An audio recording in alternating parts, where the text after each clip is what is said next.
Class 10-এর Duff&Dutt question ব্যাংকে 312 পেজে একদম নিচের দিকে আমাদের যে রাইটিংটা আছে সেই রাইটিংয়ের প্রথম যে মানে দুটো অথবা দিয়ে দুটো রাইটিং আছে। একটা হচ্ছে তোমার লাস্ট এক্সামিনেশনে তুমি তো কেমন ফলাফল করেছো সেটা তোমার বন্ধুর কাছ থেকে তুমি মানে বন্ধুকে তুমি লেটারের মাধ্যমে জানাবে। আর একটা রাইটিং হচ্ছে যে তোমার স্কুল থেকে তোমাকে মানে তোমাদেরকে এডুকেশনাল ট্যুরে নিয়ে যাওয়া হয়েছিল, সেটা তোমাদের স্কুলের বার্ষিক ম্যাগাজিনে তোমাকে সেটা ছেপে বার করতে হবে একটা রিপোর্ট আকারে। তো আমি তোমাদেরকে এই 4 নম্বরের প্রথম যে রাইটিংটা আছে মানে লাস্ট এক্সামিনেশনে তুমি কেমন ফলাফল করেছো সেটা জানিয়ে তোমার বন্ধুকে চিঠি লিখতে হবে, এটা আমি তোমাদেরকে করিয়ে দিয়েছি। এই ভিডিওটা যদি তোমরা কেউ দেখে না থাকো তাহলে আমার ডেসক্রিপশন বক্সে দেওয়া লিঙ্ক থেকে দেখে নিতে পারো, কিন্তু সেটা আজকে নয়, কারণ আমার ক্রোম ব্রাউজারে অনেক সমস্যা চলছে আর সেখান থেকে আমি তোমাদেরকে লিঙ্ক দিতে পারবো না। তো সেই জন্য তোমরা প্লিজ একটু কষ্ট করে আমার চ্যানেলে গিয়ে আমার ভিডিওসে চলে যাও আর গিয়ে দেখো। আমি খুব বেশি দিন হলেও 2 দিন আগে আমি এই ভিডিওটা আপলোড করেছি, তোমরা একদম প্রথমেই হয়তো পেয়ে যেতে পারো। আর যদি তা না হয়, যদি তোমাদের মনে হয় না কোনো ব্যাপার না, আমরা ভিডিওসে গিয়ে দেখতে একটু বেশি প্রবলেম হবে, তাহলে তোমরা একটু প্লিজ 2 দিন অপেক্ষা করে নাও। আমি ওই 11-12 তারিখের দিকে হয়তো ডিসক্রিপশন বক্সে লিঙ্কটা দিয়ে দিতে পারবো। আমার নিজেরই খুব সমস্যা লাগছে যে আমি লিঙ্ক দিতে পারছি না কাউকে। তো যাই হোক, আমি এবার তাহলে এই সেকেন্ড যে রাইটিংটা আছে যে ম্যাগাজিনে তোমাদের স্কুলের এডুকেশনাল ট্যুর হিসেবে কিছু ছাপাতে হবে, তো এটা আমাদেরকে ছাপাতেই হবে। চলো আমরা দেখি যে এটাকে আমরা কী করে ছাপাতে পারি। তোমাদের কাছে আমার একটা প্রশ্ন আছে, তো প্রশ্নটা আমি সবার লাস্টে করব, ভিডিওটা সম্পূর্ণ দেখো। সবার লাস্টে তোমাদের কাছে আমার একটা প্রশ্ন আছে এবং সেই প্রশ্নের উত্তরটা আমি তোমাদের কাছে কমেন্ট মাধ্যমে চাইবো। আশা করছি তোমরা সবাই উত্তর দেবে। তো দেখো, the Hampi tour by your name দেবে এখানে, ঠিক আছে? যখন আমরা স্কুলের ম্যাগাজিনে কোনো রিপোর্ট লিখি তখন বাই দিয়ে নিজের নাম দিতে হয়। এখানে কিন্তু বাই দ্য স্টাফ রিপোর্টটা লেখা যায় না, কারণ আমরা এখানে নিউজ পেপার রিপোর্ট লিখছি না, আমরা এখানে ম্যাগাজিন রিপোর্ট লিখছি। বুঝতে পেরেছো? তো চলো এবার আমরা দেখে নিই। এবিসি হাই স্কুল দিয়ে দিয়েছি আমি, তোমরা তোমাদের পছন্দ মতো স্কুলের নাম দেবে, দরকার হলে কোনো স্কুলের নাম দেওয়ার দরকারই নেই, তোমরা XYZ ABC যা খুশি দিয়ে দিতে পারো।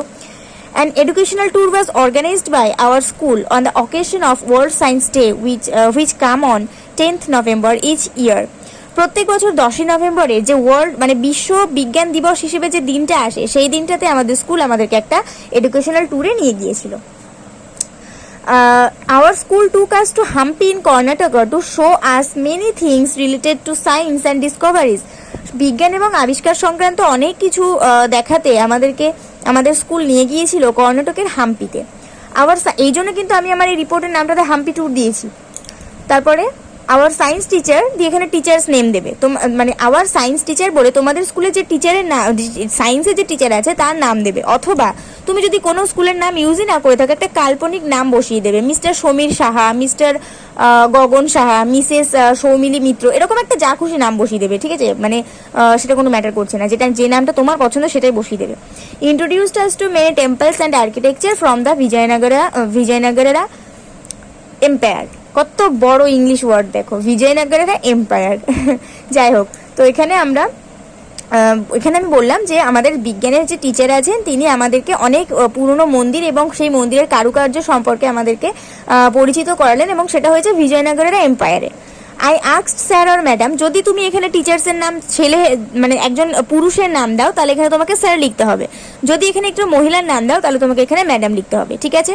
I asked sir or madam a lot of questions regarding the rulers and their history and he or she told me about the fine art of Hampi and that it was included in World Heritage Site inscription in the year 1986 by UNESCO.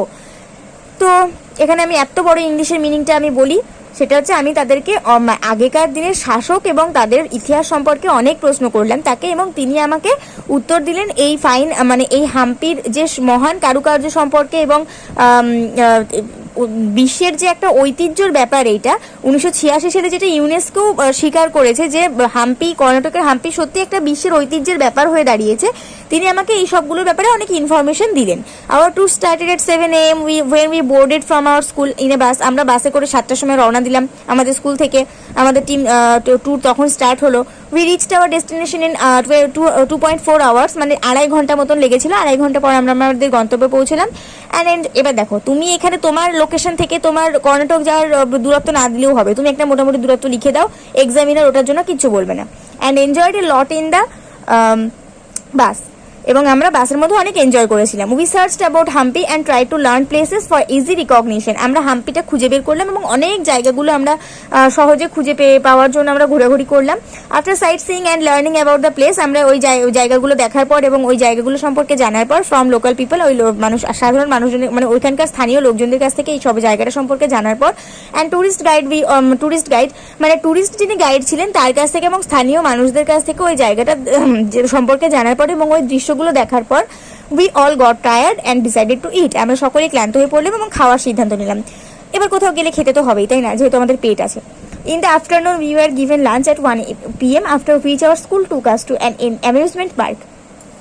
বিকেলের দিকে আমাদেরকে খেতে দেওয়া হলো, finally খেতে দেওয়া হয়েছে একটার দিকে, মানে খেতে দেওয়া হয়েছে এবং তারপর আমাদেরকে একটা অ্যামিউজমেন্ট পার্কে নিয়ে যাওয়া হয়েছে। After enjoying water Riders and playing in the park at exactly 10 p.m. we reached our school back where our parents were waiting for us. আমরা ওয়াটার রাইডিং এর মজা নিয়ে এবং পার্কে খেলাধুলো করে একদম ঠিক রাত 10টার সময় আমরা স্কুলে এসে পৌঁছলাম, যেখানে আমাদের প্যারেন্টসরা আমাদের জন্য অপেক্ষা করছিল। We all together thanked our headmaster and school staff who took us to this amazing tour. এখানে আমি হেডমাস্টার লিখেছি, তোমাদের স্কুলে যদি হেডমিস্ট্রেস থাকে তাহলে হেডমিস্ট্রেস লিখবে, ঠিক আছে, তাকে কিন্তু হেডমাস্টার বানিয়ে দিও না।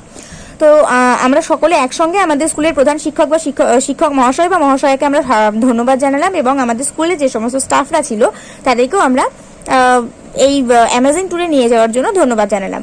I hope every school takes their students to educational tour as it gives us information regarding many areas and helps us bond with each other. এটা আমি আশা করছি যে প্রত্যেক স্কুল থেকেই তাদের স্টুডেন্টদেরকে একটা এডুকেশনাল ট্যুরে নিয়ে চলে যাওয়া হয়, কারণ এটা আমাদেরকে যথেষ্ট পরিমাণে তথ্য সরবরাহ করে সেই জায়গাটা সম্পর্কে এবং আমাদের নিজেদের মধ্যে একটা দৃঢ় বন্ধন তৈরি করতে আমরা সমর্থ হই।